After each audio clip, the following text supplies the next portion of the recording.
नंदनवन नगर येथे महादेव मंदिराच्या प्रवेशद्वाराचे भूमिपूजन माजी विरोधी पक्षनेते संपत बारसकर यांच्या हस्ते संपन्न झाले।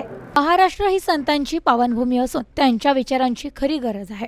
आजच्या आधुनिक तंत्रज्ञानाच्या युगात मनुष्य चंद्रावर गेला असला तरी त्याला धार्मिकतेची जोड आहे। धार्मिक कार्यक्रमांनिमित्त नागरिक एकत्र येत असतात, त्या माध्यमातूनच विचारांची देवाणघेवाण होत असते, त्यातून ऋणानुबंध निर्माण होत असतात। नंदनवन नगरमधील नागरिकांनी विठ्ठल रुक्माईचे मंदिर उभे करून या परिसरामध्ये आध्यात्मिकतेची गोडी निर्माण केली आहे। आता महादेवाचे मंदिर उभे करत आहे। धार्मिकतेचा वारसा आजच्या युवा पिढीला देण्याचे काम आपल्या सर्वांना करावे लागणार आहे। त्या माध्यमातून सुसंस्कृत पिढी निर्माण होईल, तसेच धर्मसंस्कारासाठी देखील आध्यात्मिकतेची खरी गरज असल्याचे प्रतिपादन मनपा माजी विरोधी पक्षनेते संपत बारसकर यांनी केले। नंदनवन नगर येथील महादेव मंदिर प्रवेशद्वाराचे भूमिपूजन मनपा विरोधी पक्षनेते संपत बारसकर यांच्या हस्ते संपन्न झाले। यावेळी माजी नगरसेवक डॉक्टर सागर बोरुडे, माजी नगरसेविका मीनाताई चव्हाण, रंजना उकिरडे, सचिन बारसकर, हरिभक्त परायण, संदीप महाराज खोसे, कारभारी शेंडे, नवनाथ एक शिंगे, दीपक दहे, सचिन पवार, दीपक डावरे, श्रीमान अनारसे, सचिन महाशिखरे, विक्रम पातकळे आदी नागरिक मोठ्या संख्येने उपस्थित होते। समाजामध्ये एकमेकांमध्ये आदर, प्रेम, आपुलकी निर्माण होण्यासाठी धार्मिक कार्यक्रम आयोजनाची खरी गरज आहे। त्या माध्यमातून चांगले विचार निर्माण होत असते। सावडी उपनगरामध्ये संपत बारसकर हे धार्मिक कार्यक्रम घेण्यासाठी प्रोत्साहन देत असल्यामुळे नागरिक एकत्रित येऊन मोठमोठ्या सप्ताहाचे आयोजन केले जाते। या माध्यमातून एक सुसंस्कृत पिढी निर्माण होईल। विकासाच्या कामांबरोबरच धर्म वाढीसाठी सुरू असलेले कार्य कौतुकास्पद असल्याचे हरिभक्त पारायण संदीप महाराज खोसे यांनी आपले मत व्यक्त केले। मंदिरात आल्यानंतर भेटतो, विशेषतः महिलांना, म्हणजे जे समजा आता जे रोज देवाचं चव्हाण महाराज तुम्ही सगळे लोक देवाचं इथून कार्य करतात, अशा लोकांना काय नाही, त्यांना रोज समजा त्याच्याशी देवाशी टच असतो, ते लोकांना अध्यात्माची जाण असते। पण आमच्यासारखे कधी मध्ये येणारे जे लोक असतील ते समजा कधी मिळत असते। पण यातून प्रक्रिया अशी आहे की जर घरातली महिला आपली मंदिरात गेली, ती अध्यात्म शिकली, धर्माचं काम शिकली, तर ती आपल्या पुढचे जे लहान मुलं आहेत त्यांना घडवण्यासाठी, विशेषतः म्हणजे आपला धर्म आणि संस्कृती टिकवण्यासाठी हे काळाची गरज आहे। त्याच्यामुळं महिला जास्तीत जास्त या मंदिराच्या आवारात असतात। आणि मी विशेष महिलांचं कौतुक करतो की आपल्याला असं वाटतं की महिलांना काहीच काम नसतं, त्याच्यामुळे ते मंदिरात जाऊन बसतात, असा आपला गैरसमज आहे। आपल्यालाच काहीच काम नाही, आपण फक्त ते चादर घेतलेली उलटी, आपण जसं पाहिलं गेलं तर आपण बाहेर पडलं, आंघोळ करून आवरून सगळे आवरून बाहेर पडलं आपण। पण आपल्या कपड्यापासून तर आपल्या खायपर्यंत आता तेपर्यंत वस्तू कोण करते?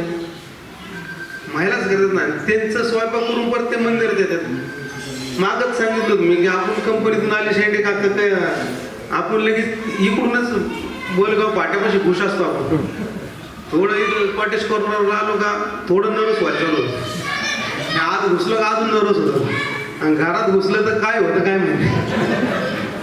तिकडे घरातले मी तयार करत असतात भांडायच्या, पण आपले चेहरे बघून काय दिले बाय तुम्ही आलेले, पण तसं काहीच नसतं।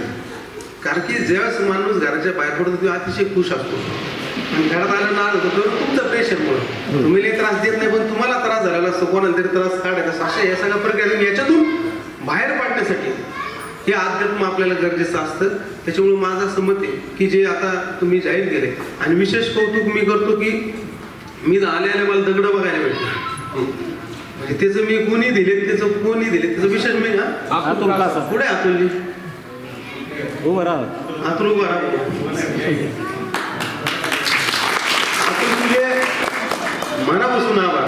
तुझी कोणाकडे वसुली असेल तर मी 100% तुला आता जास्त मदत करीन, पण चांगलं काम या ठिकाणी ते दगडामुळे ती जे गेटअप बदल झालाय ते सगळं झालं, तर त्याला मस्त वारनेस मारा। अजून काही दगडाचं काम सुद्धा आपल्याला आपण सुशोभ करण्यासाठी याच्या जवळपास बरेचसे पैसे एक्सचेंज टाकलेले आहेत।